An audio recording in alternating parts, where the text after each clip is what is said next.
Estoy confundido. Siendo filosóficamente consistente y una persona muy honesta, estoy seguro de que puedes decirme de dónde vino Dios.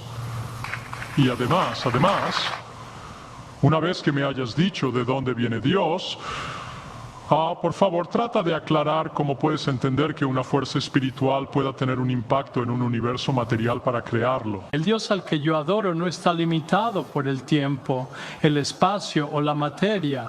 Si pudiera meter al Dios infinito en mi cerebro de 1,5 kilos, no valdría la pena adorarlo, eso es seguro. Así que ese es el Dios que yo adoro. Gracias. ¿De dónde vino Dios? Esta es la pregunta que el ser humano se ha hecho una y otra vez, mayormente con el deseo de presentar ideas superficiales para decir que Dios no existe. Atacan su eternidad con cosas tan simples como el tiempo. La Biblia declara, aún antes que hubiera día, yo era, y no hay quien de mi mano libre. Lo que hago yo, ¿quién lo estorbará? En este video escucharás un pequeño debate donde se hace esta pregunta y las respuestas simplemente son impresionantes. Así que por favor, no te salgas de este video, míralo hasta el final. Nos apoyas bastante haciendo esto y dándonos un me gusta. Continuemos. Estoy confundido. Siendo filosóficamente consistente y una persona muy honesta, estoy seguro de que puedes decirme de dónde vino Dios. Y además, una vez que me hayas dicho de dónde viene Dios, por favor, trata de aclarar cómo puedes entender que una fuerza espiritual pueda tener un impacto en un universo material para crearlo. Creo que hace algunos años ya hablamos de ese tipo de cosas en círculos filosóficos, de todos modos, planteando la pregunta de si los ángeles están hechos de materia espiritual. Y un alfiler está hecho de materia material, y la materia espiritual no ocupa espacio. ¿Cuántos ángeles pueden bailar en la punta de un alfiler? Tengo una sensación de como, una experiencia de reversión aquí, pero por favor continúa. Tienes 5 minutos. Ahora solo quiero saber cuál pregunta. Está bien, puedes tomar el resto de los minutos. Se supone que debemos hacer una pregunta a la vez. ¿Cuál prefieres? Eso fue parte del formato del debate. Entonces, ¿cuál parte?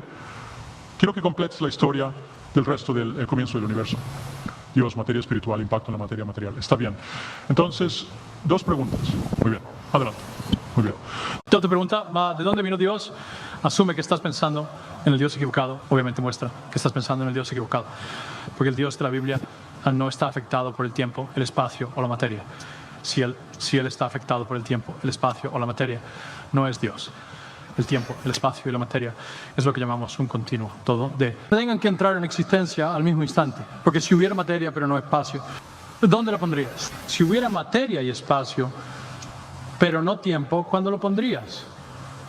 No puedes tener tiempo, espacio o materia de forma independiente, tienen que surgir simultáneamente. La Biblia responde a eso en 10 palabras. En el principio, ahí está el tiempo, Dios creó el cielo. Hay espacio y la tierra, hay materia. Así que tienes tiempo, espacio, materia creados, una trinidad de trinidades, así como, sabes, el tiempo es pasado, presente, futuro. El espacio tiene longitud, ancho, altura. La materia tiene sólido, líquido, gas. Tienes una trinidad de trinidades creada instantáneamente y el Dios que las creó tiene que estar fuera de ellas. Si está limitado por el tiempo, no es Dios. El tipo que creó esta computadora no está dentro de la computadora. Él no anda por ahí cambiando los números en la pantalla. ¿De acuerdo? ¿De acuerdo? El Dios que creó este universo está fuera del universo. Está por encima de él, más allá de él, en él, a través de él. Él no se ve afectado por él. Así que búscala entonces el concepto de que una fuerza espiritual no puede tener ningún efecto en un cuerpo material. Bueno, entonces tendrías que explicarme cosas como las emociones y el amor y el odio y la envidia y los celos y la racionalidad. Quiero decir, si tu cerebro es solo una colección aleatoria de químicos que se formaron por casualidad en miles de millones de años, ¿cómo puedes confiar en tus propios procesos de razonamiento y los pensamientos que tú piensas? ¿De acuerdo? Entonces, tu pregunta, ¿de dónde viene Dios? Asume un Dios limitado y ese es tu problema. El Dios al que yo adoro no está limitado por el tiempo, el espacio o la materia. Si pudiera meter al Dios infinito en mi cerebro de 1,5 kilos, no valdría la pena adorarlo, eso es seguro. Así que ese es el Dios que yo adoro. Gracias.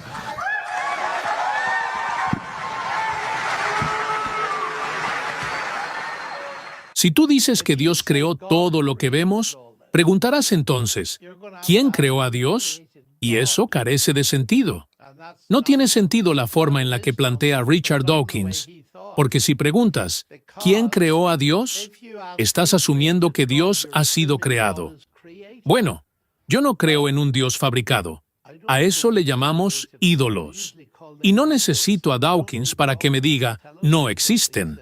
¿Te das cuenta que ni siquiera aborda la pregunta, ¿existe un Dios eterno? La Biblia nos dice que Dios es eterno, que no ha sido creado. Así que su pregunta no se puede aplicar, como se lo mencioné en nuestro debate. Además, tenía esa espina clavada, y se lo pregunté. Dawkins, tú crees que el universo te creó, ¿cierto? Permíteme hacerte tu misma pregunta. ¿Quién creó a tu creador? Y después de 10 años, sigo esperando su respuesta. Es verdad porque cuando mencionas esto y alguien dice, entonces, ¿quién creó a Dios? Lo consideran dentro del espacio-tiempo. En otras palabras, Dios es la primera causa creadora del tiempo y espacio. Y la casualidad está en esa idea. Y cuando dicen, ¿quién creó a Dios?, siguen considerándolo como si fuera creado. Pero en realidad es lógicamente muy tonto. Me refiero a, por ejemplo, en Rusia me hacían continuamente esta pregunta. Y me la hacían los niños. Nunca la escuché de profesores. Pero cuando solía ir a Rusia en aquellos días, les preguntaba, ¿tú qué crees sobre el universo? ¿Es eterno? ¡Oh, qué interesante! Entonces, ¿crees en un universo eterno? Pero mientras tú preguntas, ¿quién creó a Dios?, revela que no puedes concebir un Dios eterno. ¿Por qué puedes concebir un universo eterno, pero no un Dios eterno? Es una inconsistencia. Tu problema es que no puedes pensar en que puede haber una realidad eterna y que es una persona. Pero bueno, es una objeción muy tonta y el encontrarla en el centro del libro de Dawkins. Pero volviendo al segundo punto, el problema de Hawkins and Hawkins es que están lidiando con el concepto equivocado de Dios, al poner en contra a la ciencia y Dios como explicaciones. Y si nos trasladamos a la ciencia, verás cómo Dawkins y el resto están equivocados al sugerir que Dios y la ciencia son la misma explicación, y que por lo tanto, ambas están en conflicto. Ejemplo, ¿por qué el agua está hirviendo? Bueno, pues está hirviendo porque tienes energía térmica de una llama de gas que se conduce a través del fondo de una buena tetera de cobre, agitando así las moléculas de agua. Y por ello, el agua está hirviendo. ¿Seguro? Está hirviendo porque quiero una taza de té.